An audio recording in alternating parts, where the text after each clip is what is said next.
What is happening? Welcome to the Plus Pitch Podcast, the more pitching podcast from pitcherlist.com. My name is Nick Pollack. Today's August 15th, and yes, we are going to talk about baseball. Happy Friday, everybody.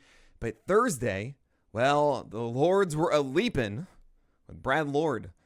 He had a phenomenal start against the Phillies, 6 innings of 200 runs. Oh my gosh, Brad Lord doing this? How does he do that? It was 8 base runners, keep in mind. 3 strikeouts. He didn't get a win. Still, the fact that he went 6 innings of 200 runs, interesting. And he can be efficient like this because he's a sinker baller. He kind of reminds me a little bit of how Brady Singer scrunches up before delivery. And yeah, if he can get that sinker inside a ton and induce those outs, fine. He does mix in a 4-seamer times. It's like 2-to-1 ratio, sinker to 4-seamer against right-handers, and kind of 1-to-1 against lefties with the 4-seamer going upstairs. It is not a high vert 4-seamer. It's really just to give a different look than the sinker, but it also does have more horizontal than you'd expect. So it has about 10 inches of vert with about 16 inches of horizontal, which is actually interesting two-plane movement you don't normally see. And then you have a gyro slider with it and a changeup that matches the sinker just 8 miles per hour slower. It's about an 18-inch horizontal sinker. It's 94, 95. He has to command it beautifully. And there are times that the sinker at like 4 inches vert, 5 inches vert, can be very good with sink underneath bats to right-handers. He did that with a changeup once or twice too. It was pretty cool. But yeah, this is really a desperate quality start play. You need to have Koufax helping out 3 Ks to get through 6 innings, right? And he had to wriggle through some jams to get 8 base runners for just 2 runs. Brad Lord is not the kind of guy you want to go for. It's also the Nationals, which I wouldn't say have the best defense or the best win chance. It's not a good situation. I would say Eduardo Rodriguez, though, is a much more interesting surprise as he went into Coors and had success. That innately isn't so surprising. 7 innings, 100 runs, 6 hits, 1 walk, and 6 Ks. Got a win. Phenomenal start across the board for your fantasy performance. But it was the fact that he went 91, 92 mile per hour 4-seamers 61% of the time. What? That worked? Really? In Coors where it's like, oh, fastballs, bam, bam, bam. No, it worked. I mean, yes, having the changeup match it down and away when it was there and having this cutter too and different things outside of it. So 40% of his pitches were kind of like the 4-seamer, but not. And it was all right-handers because it's the Rockies, right? But man, oh boy, that's weird, and good job, Eduardo. Also, those who streamed him, man, gosh, PL Bot got that. If you don't know what PL Bot is, it's our daily projection system. Also does weekly projections for this current week and the week after. We're also right now working on rest of season projections for next year, where you can import your fantasy teams and we give you your projections daily, weekly, and of course the rest of the season.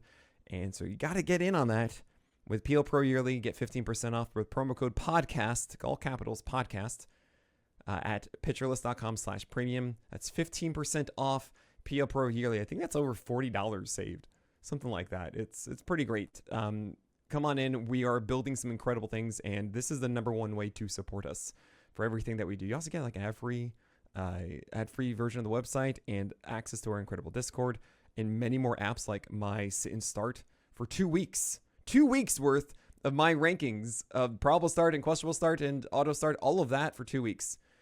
You get a grid just showcasing that so you can plan out your weeks really well.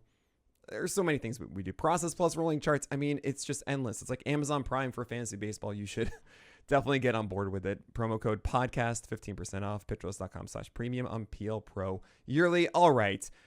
So fine, PL Bot, you got it right with Eduardo Rodriguez. You are beating me by 1 game because I stayed consistent. I got Tomoyuki Sagano against the Mariners. Got the win, 5.1 innings of 100 run, 3 hits, 1 walk, and 2 Ks.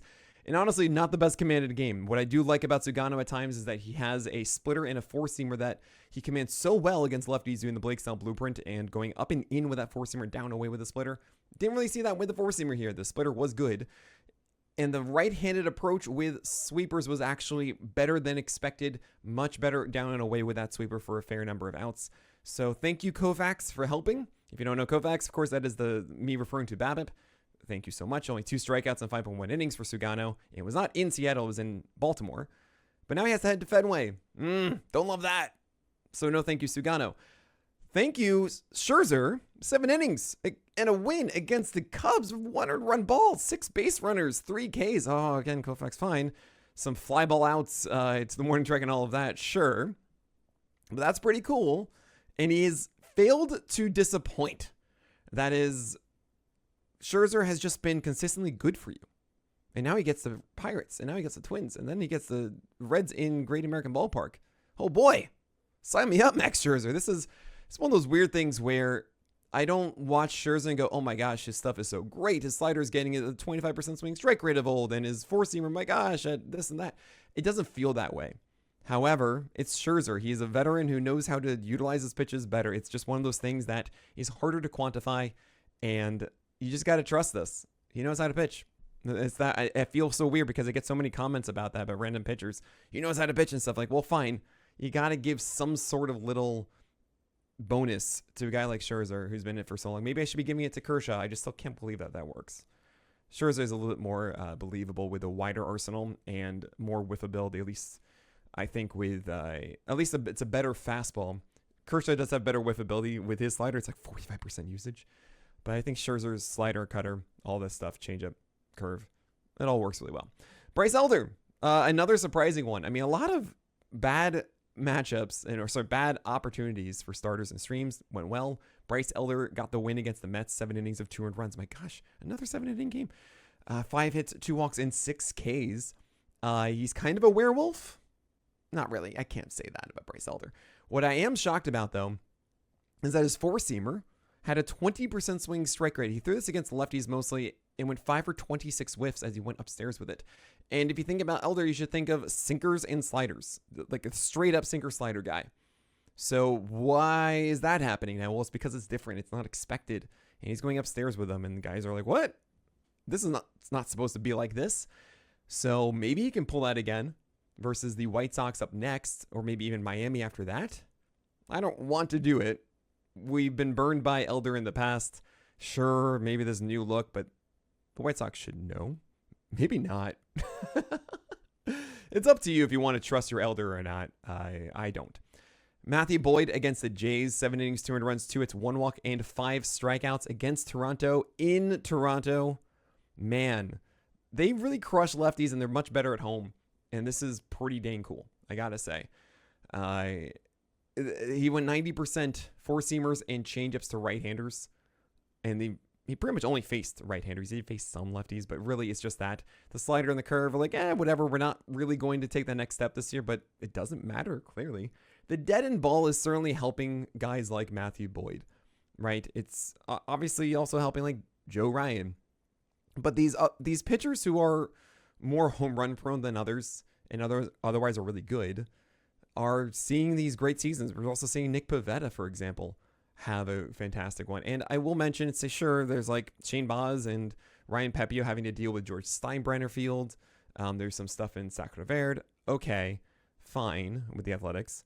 But these other ones, like, okay, Pivetta's in San Diego, and actually that hasn't hurt him as much. Matthew Boyd's been limited by Wrigley a bit. I guess Scherzer in Rogers Center, I guess is fine. I don't know. It is something to note about this season, and I wonder, guessing how the ball is going to be made and act in the next season is just impossible. However, you should probably not think it's going to be bouncy ball next year, and maybe they stabilize this one, even though this is the most deadened ball in a while, which makes no sense. Doesn't MLB want home runs? I don't know. Why can't we get answers to this? All right. I'm going to stop rambling about that and move on to, say, Kodai Senga and Tanner Bybee and Skubal and Ober and Luzardo, who all have some interesting things to talk about. We're going to talk about all of them and more after this break. Kodai Senga, 5.2 innings of 2 earned runs, 5 hits, 1 walk, and 7 strikeouts. Is he back? Oh my gosh, he finally had a good start. Kinda, maybe. The Ghost Fork did have 4 strikeouts, but it was a 55% strike rate. Not really the overwhelming, haha, I got you pitch, but really just for strikeouts, fine. How do you get there? 74% strikes on the four-seamer. Nice. 45% on the cutter. Oh no. It did earn outs though. 4 outs in play. The sweeper also earned 3 on its own out of 9 thrown. So fine. We also saw some sinkers in there too and help out a little bit. Okay. It's a step in the right direction because we are seeing those strikeouts on the Ghost Fork. It is also strikes with a four-seamer, cool, but that cutter needs to be a major element of it too. It was thrown about 20 times. It can't really survive at 45% strikes, so thank you, Atlanta. but we're not out of the woods yet. We're just happy to see the Ghost Fort getting whiffs again, so that's cool. You have Tanner Bybee against the Marlins. Got a win, yes, in 200 runs and 5.2 innings, but 5 hits and 4 walks and only 6 whiffs. 21% CSW and 102 pitches for Bybee. Couldn't get through 6 there.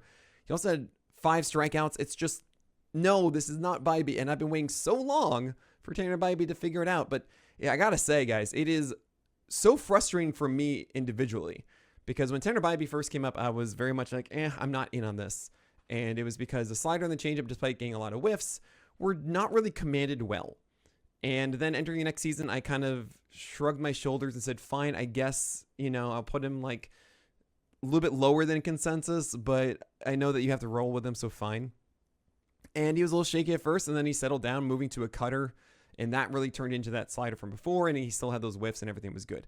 Then entering this year, I said, finally, you know what? I recognize Bybee now. A year and a half of having whiffs on 2 secondary pitches and being a high volume guy. This seems like a pretty safe SP2, SP3, just because you're going to get strikeouts, you're going to get good ratios and everything like that. It's like, you know what? Fine. And then he does this. He doesn't replicate it whatsoever. I hate that so much when I'm finally just like, all right, I'll accept it. And then, no, I got to stick to my guns. But then again, I shouldn't stick to my guns. I don't know. It's a process. With Tanner Bybee, he still has not found that command. He's not found the same whiffability on his cutter. He has not had the same success with the changeup. It's just all been worse this season. I can't really tell you why. I can also tell you that he's going to be at a discount next year, and I would absolutely take a chance if he's going at the end of your drafts, because he has the volume. He has the past ability to get whiffs. I'm very curious where he lands. I'm not going to be banking on him returning, but it does feel like it's not that different from before. So if it was such an exception for a year and a half, that's kind of weird. But I don't know. I feel like something's going to change here, and he's going to be better next year. Could be like an Alec Manoah, though. Yeah. Logan Evans against the Orioles. 4 innings, 2 earned runs, 3 hits, 4 walks, and just 1 strikeout. How am I supposed to butter my bread with this? Well, let's be honest. Why is he pitching? Oh, right. The Mariners didn't do anything at the trade deadline. But hey, 2 earned runs. Only 2 earned runs in 4 innings. That's a 4.5 ERA. And they lost the game. And it's just one of those things like, man, you see Martin Perez. I know this is crazy. Martin Perez against the White Sox just returned and looked fine over 3 innings and such. Like, wouldn't you think that Martin Perez would be a little bit better than this? Were the White Sox really asking so much for him? They're not going to get a comp pick for him or something. Like, this is the kind of stuff that just boggles my mind. And I can't believe that the Mariners are really seeing Logan Evans as a long-term play, while they really need to win every single game they can at this point. Anyway, Logan Evans, don't trust him. He doesn't get his sinker inside far enough, and he doesn't have enough juice across the arsenal. 4 walks, too. 1 strikeout. Oh, boy. Tarek Skubal, Ace is going to allow 3+ earned runs now in 3 straight games. And keep in mind, he allowed 3 earned runs or more in 6 games prior across 21 starts. He's made 24 starts so far this year. Oh, boy. What's going on? This was the fastball. Both of the 4-seamer and the sinker going under 60% strikes. Can't do that. Now, good news. We have the changeup still being filthy. We have 97-mile-per-hour velocity. And it's Skubal. Like, every single pitcher, every single year, goes through a moment of just, I'm a little bit off right now. Or I'm a little bit more exhausted or something than I used to be. He even did get an extra day's rest for this one. Remember, Troy Melton started, and that was because of Skubal. It didn't quite work. But really, it might be just like, okay, he's feeling refreshed now, but just needs to get back into rhythm. I would not worry about this with Skubal. Of course, what are you going to do anyway? Like, bench him? You can't trade him at this point. You're not going to drop him. Like, you just keep going with Skubal. And I wouldn't suggest benching Jesus Luzardo, moving on for him either. He went against the Nationals, 6 innings, 3 earned runs, 4 hits, 3 walks, and 7 strikeouts for 17 whiffs. He's a cherry bomb still. It's also a gallows pole at 17 whiffs.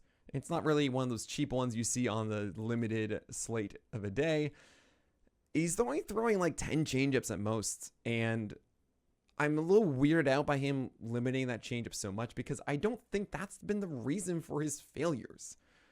I really think that's a critical pitch inside of his arsenal. This was 6 for 10 strikes. He did not allow a hit on it.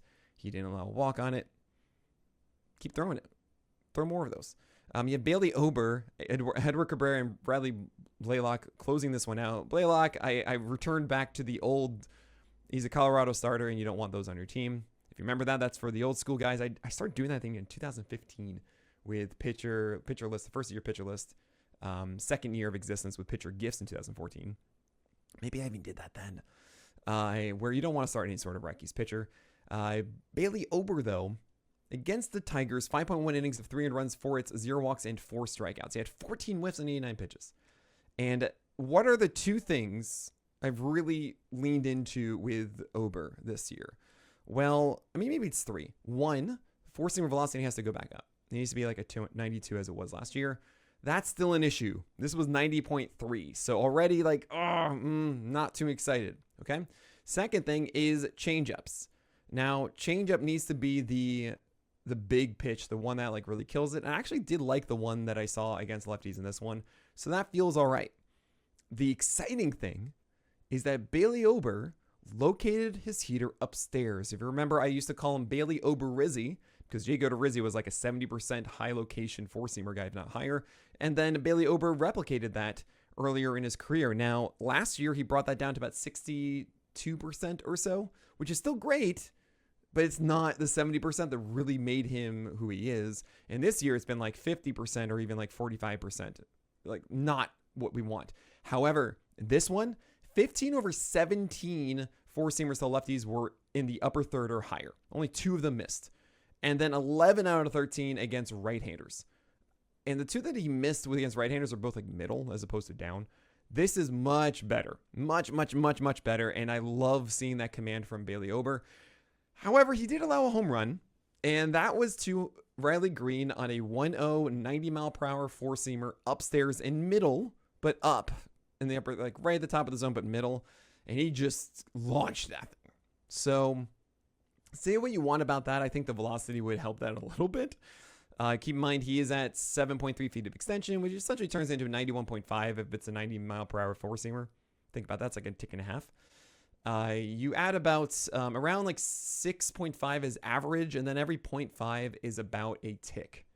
That's kind of how I think about it with extension. So if you're at 6 feet extension, you lose a tick of velocity, of effective velocity. 5.5, you lose 2, and so on and so forth. So Bailey Ober, buddy, you gotta get the velocity back. Like, find a way to do that, but the command is there, and I feel as if this is a step forward, so I kind of want to go with him against the Athletics in Minnesota next time. And last but certainly not least is Edward Cabrera. He's been on such a good run, and he had a golden goal here, 17 West Coast show the Gallows poll, but 38% CSW. Love that. And guess what? Every single pitch he threw had a 62% strike rate or higher. I've not seen that. That includes the four-seamer. That's amazing. However, it was 5.1 innings of 5 earned runs, 7 hits, 3 walks, and 6 Ks. What? Look, this was 2 things. One, he got bamboozled in the first inning, got singled out a bit, and then he had another rough one in the 5th inning for another 2 runs. He also walked some batters that he kind of lost, and he didn't execute in the moment well, but he's still good, guys. I mean, the fact that he's throwing as many strikes as he is, his stuff is still very good. 17 whiffs, 38% CSW. Cleveland just got him at the right times. You should definitely continue starting Edward Cabrera. All right, that is it for today. Thank you all so much for supporting what we do. Don't forget to get PL Pro yearly at 15% off.